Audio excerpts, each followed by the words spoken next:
يلا بينا نعمل الزبادي. هنعملها واحنا بنحضر الفطار، وهناكلها بإذن الله على السحور. جبت كيلو حليب او لبن وغليته وسيبته لغايه ما يكون دافي.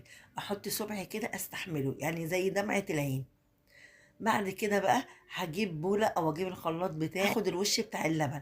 لو انت حابه الزبادي بتاعتك تبقى دسمه وحلوه، هناخد الوش بتاع اللبن دوت، وهنحط عليه علبه زبادي وحوالي نص كوبايه حليب، نضربهم كلهم مع بعض. زبادي تبقى ناعمه معانا وحلوه جدا. ولو بتحبي بقى الزبادي تبقى فيها سكر، ممكن تحطي معلقتين سكر او معلقتين عسل نحل. او ممكن لو مش حابه ممكن ما تحطيش خالص، ده اختياري.